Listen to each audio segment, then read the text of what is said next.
Shalom shalom bandeko na ngai na pamboli bino na pamboli nzambe ndenga permettre ke nga na bino tokutana lisusu na pokwa lelo mpona to partager message nzambe apesi ngai. Alors avant to banda ndenge tomesana tozali nanu kosambela papa na ngai na pamboli na komiso na tomboli yo na tomboli kombo no likolo banzambe nyonso yo moto meminga lisusu na minito devant peuple na yo pona partager na bango message o nzambe. Seigneur nga naza nani papa nga naza nani pona telema liboso bato ebele boye nzambe pona lobela bango na part na yo yango na nzambe tika ete ngai nazalaka lokola moto amemaka lettre nga nazana ngai eloko te Seigneur nalingi nabunga yo obima kati na ngai nzambe nanga fungola mayele na biso to comprendre message ya pokwa lelo Seigneur vraiment expliquer biso bien na ndenga bonzambe na o Seigneur po oya ngai bomoto kweya me ayo ebima kati na ngai Saint-Esprit zwa charge to tikeli o terrain yo moko kamba biso bande bandeli na suka na kombo na Yesu amen. Bandeko na nga napesi bino mbote na kombo na Yesu. Vraiment esengo ezali na ngai mpona pokwa lelo toyeba kopartage lisusu message oyo mais comme toujours nazosenga bino bolimbisi parce que nalekisaki susu erreur mosusu la fois passée molie napesa tomonaki exemple ndenge nzambe ase repentaki ezali na mokanda ya Genèse chapitre 6 verset 5 à 7 mais nakobetaka libakwa monoko nalobaki Genèse chapitre 18 verset 5 à 7 bolimbisa ngai lelo ndenge eza bo tozokontinue mateya na biso kaka ya introduction sur le baptême de Jean. Tomonaki baptême de Jean wana elingai koloba deux pensées pensée ya liboso baptême de repentance et puis deuxièmement balobaki ke tondimela Yesu yango na nga nalobaki ke croire wana totia yango pembeni totiaki yango pembeni yango na nde lelo tolingi toloba par rapport ya croire. Alors nakolinga totanga verset yango wana ndenge Paul a bandai ko expliquer mon baptême de Jean. Natangi na chapitre 19 verset 1 tina 4 mais nazotanga ka 3 na 4 po toyebi déjà totanga la fois passée na 3 balobi boy. Il dit de quel baptême avez-vous donc na verset 2 avez-vous reçu le Saint-Esprit quand vous avez cru? Ils lui répondirent nous n'avons pas même entendu dire qu'il y ait un Saint-Esprit. Il dit de quel baptême avez-vous donc été baptisés? Ils répondirent du baptême de Jean. Alors, on a verset 4, Paul dit, Jean a baptisé du baptême de repentance, disant au peuple de croire en celui qui venait après lui, c'est-à-dire en Jésus. Donc, tout le monde qui connaît que Esaïe va penser mi-balé, penser à liboso, baptême à repentance. Repentance, tout le monde qui est Esaïe, tant que vous allez avoir des décisions à changer, vous allez nayo. Nde bazo benga ngo repentance tomona ke repentance eza différent na confession ezali ozotubelaka kozotubela ozosite masumu na yo mais et puis ozosenga nzambe bolimbisi mais repentance ezali ozwi décision tolobaki ke pona osala na repentance yo moko nano ko regretter okosala autocritique à vie na yo moni ke ndenge ozotambola boye eza malamu te après ozwi décision o changer tango changer aussi décision na yo wana nde tozobenga repentance. Alors totiaki na pembeni pe croire tolobi mpona nini sikoyo il faut ko croire na Jésus. Alors nde lelo tolingi toyeba soki na nsima pensé wana croire soki eza na eloko moko ya kitoko est-ce que eza na avantage moko na nsima ya pensé wana croire en Jésus yango wana nde tokende kotala baverset biblique eza nango ebele par rapport a wana mais tozozwaka baverset biblique muke na ndako bokokotanga yango awa nga na kotanga nyonso te na bando bimisaka bapense ya baverset biblique yango ya liboso toza na Jean chapitre 3 verset 16 kuna Yesu azosola na Nicodème sikoyo azoloba na Nicodème ke celui qui croit en moi ne périra pas mais il aura la vie éternelle. Mais kuna balobi car Dieu a tant aimé le monde qu'il a donné son fils unique afin que quiconque croise en lui ne périsse point, mais qu'il ait la vie éternelle. C'est-à-dire, quand on croit en Jésus-Christ, on a la vie éternelle. Pensez à Ngoana. Deuxièmement, tokomona na Acte chapitre 16, verset 30. Kuna ezalaki nini? Bakangaki Paul na Silas bazalaki na kati ya prison. Baadore Nzambe, butu mobimba baadore Nzambe. Après sikonde, Nzambe akitisi nguya na ye, prison, bamira prison ekwei. Alors sikonde ye Geolie wana azali mokonzi ya prison, akanisaki ke peuple nyonso bakimia bandi obanga alingi akende komiboma. Paul abino kokende komiboma te, biso nyonso tozali. Nde Geolie wana amonaki monene na Nzambe, aye kotuna Paul, ngai eloko nini nakosala mpenza mpo nga nazala sauvé. Alors yoka Paul azo répondre ye, alobi, crois au Seigneur Jésus-Christ, tu seras sauvé, toi et ta famille. Donc, ce qu'on dit, Yesu, ozala pe sauvé, ozala sauvé. Kuna tumona ki ozwa vie éternelle et puis ozala sauvé. Nakati a sauvé o makamu nyonso eza nakati. To bando mona ka malem. Alors si kuna Jean chapitre 11 verset 25 à 26 kuna ezali mukolo o Yesu ako nani Lazare akufaki, batu baki kotala Marie na Marthe. Alors bayebisi Marthe que Jésus aye aza kuna na suka mboka na ebandeli ya mboka.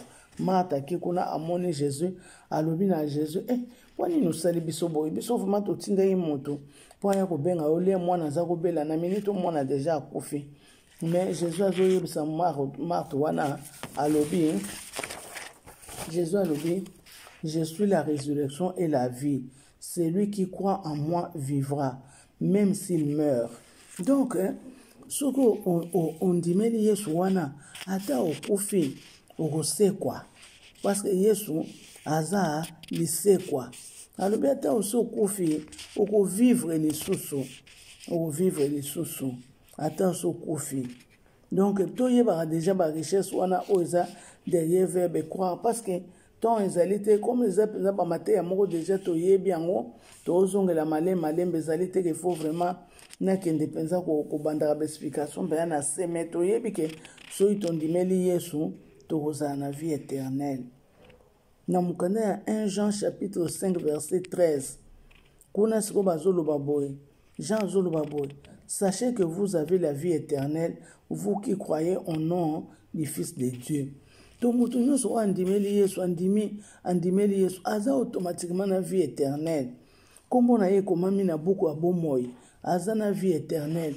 Oyembi muko mususu Jésus, ayebisaki ba disciple na ye, bokende kosala évangélisation, bokende na bamboka boyebo, bokende koteya, bobikisa ba malade, bobenga na ba démon.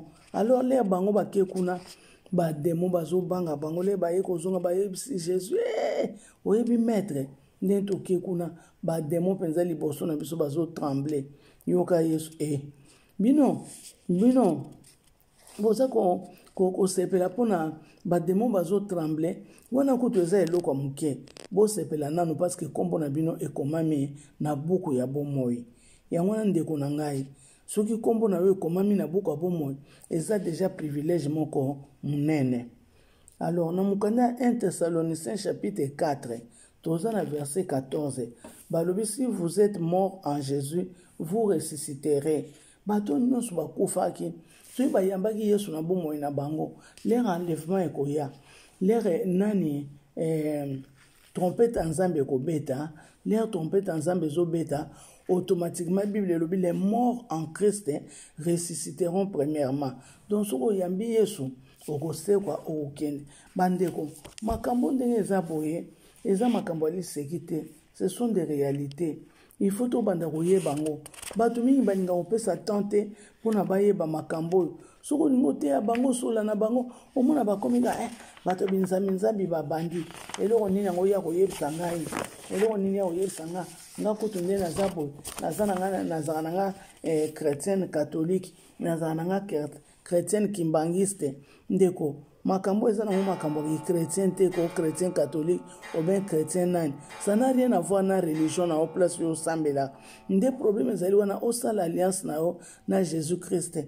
Ata ozana catholique, ata ozana kimbangiste, yeba ke soko pesi vi na yo na Jésus, kombo na yo ekomami. ba église omundi to mona bo église protestante église bo kuna na lola nzamba kotala na ye makambo église wana te nzamba kotala alliance na yo soko salaki alliance na Jésus Christ donc il faut qu'on croire mais soko ozolinga no ozo négliger no ba makambo oyo ozo beloko nini ngo ya kote ya ngai ndeko na nga oza ko rassembler na oza ko ressembler na bato oyo Noé abanda oyebisaki boya totonga bwato totonga bato totuma masuwa po nzamba azwa koboma bato mais bato wana balobi nini bamoni ya mongo ntina te babanda komona ntina te mais le mbula ebanda ekobeta le mbula ebandi omata bango baye komonaki makambo Noé ayebisaki bango ezali makambo moko ya vrai ndeko na nga to néglige yango te yango na tolobaki liloba nzambe ndenge eza boye to néglige yango te nzambe azosala biso rappel nzambe azosala biso révision mpona tosapprêter parce que kala mingi te enlèvement ezoya mpona mokanda ya Marc chapitre 16 verset 15 à 16 totanga kuna Yesu alobi nini. Puis il leur dit, allez par tout le monde et prêchez la bonne nouvelle à toute la création. Celui qui croira et qui sera baptisé sera sauvé, mais celui qui ne croira pas sera condamné. Nzambe alobi Yesu alobi bokende koteya liloba oyo na monde entier na mutu nyonso na créature nyonso oyo akondimela ngai ye akobika mais oyo akondimela nga te akozala condamné. Yango nazomona ndeko na nga eza très important ko comprendre makambo oyo. Alors na minute oyo tolingi tokota nanu na mozindo totala siko croire yango verbe croire yango elinga oloba nini.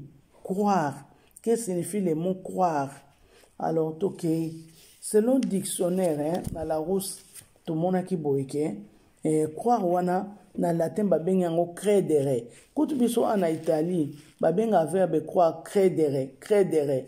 Donc eza nde mo na latin.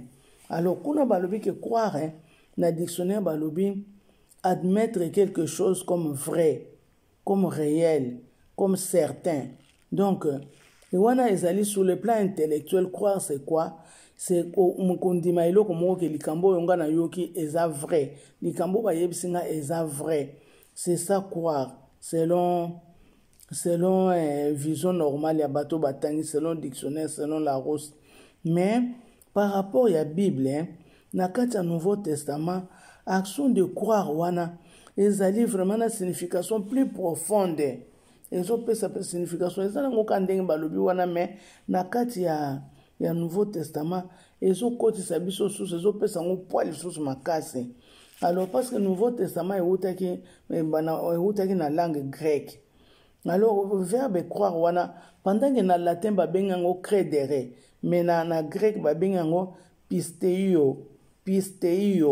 Signification nango ezali nini? Adhérer à quelque chose. S'adhérer à quelque chose. Mettre sa confiance en quelqu'un ou bien en quelque chose. Se confier en. Donc, si vous avez na Nouveau Testament balobi boy. Verbe croire wana lingolo bani. Il faut payer sa confiance na conscience na yo. So balobi ke il faut payer sa confiance na yo na motu ou bien eloko ozo croire. Ko pesa confiance wana ezali te ke ka boy ki budi ponga na pesa confiance na moto il faut moto wana na yeba ye très bien yango na minute wana esprit na nga il faut sala ponga na yeba donc ezo senga consentement ya esprit na ngai le consentement de l'esprit il faut esprit na nous ezala sûr so makambo wana ezoloba eza vrai. Alors ce qui ezali vrai donc c'est aussi un acte du cœur. So na moni ke eza vrai mbala moko na motema nanga eye na motema nanga mobimba na ndimi ke likambo wana eza vrai. C'est un acte du cœur, un acte de volonté, c'est-à-dire avoir la foi. Donc ce qui selon la Bible ponga na ndima il faut nanu na kota mozindo na vérifier likambo na so na vérifier na moni ke eza bongo alimbala moko na ndimi. Alors kondima wana siko ezokotsa na esprit na ngai na volonté na nga na cœur na ngai na motema na nga nyonso wana naza kondima. Donc nazo tia foi. So nazo lo kondima, c'est-à-dire la foi. Siko foi wana, foi na Bible ezoloba ni na Nouveau Testament balobi, la foi consiste à croire et à recevoir simultanément ce que Dieu a révélé. Donc, so balobi no ke tia foi na likambo yo, c'est-à-dire ndima likambo na nzamba lobi.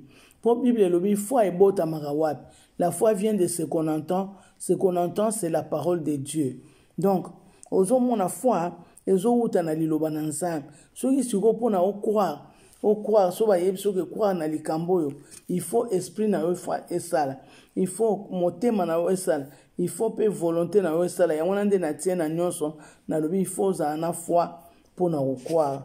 Alors, si vous voulez croire en Jésus-Christ, cela veut dire que les allez croire en Jésus-Christ, nous allons associer na esprit nanga, na motema nanga, na volonté nanga, nous allons associer nyonso pour na croire en Jésus-Christ. Donc pour na kondima ke Yesu wana za sauveur nanga, il faut nazala esprit nanga pe endimi, motema nanga pe endimi, pe volonté nanga ye endimi. Alors na kendo tanga mbangu na mukanda ya Romains chapitre 10. Romains chapitre 10 kuna verset 9. Romains chapitre 10 verset 9. Yango natangi na kombo na Yesu. Si tu confesses de ta bouche le Seigneur Jésus-Christ et si tu crois dans ton cœur que Dieu l'a ressuscité des morts, tu seras sauvé. Balobi ke l'air yo o confesse monoko na o endimi ke Yesu azali mwana nzambe. Soko confesse ke Yesu ndenga azali wana ke Yesu aza Seigneur na yo. Soko croire ke asekwa kina liwa nde okobika. Wana pona koyeba si Dieu l'a ressuscité des morts. Wana je crois les a volé autour monde à la fois prochaine. Parce qu'il faut tout le monde aille son vraiment ça qui n'est pas tout croire na ye. Mais il y a les bosona nous bapes biso tolike nous devons croire en Jésus. Donc ya wana nde tozoloba croire en auto croire na Jésus. On va croire en Jésus na likamunini.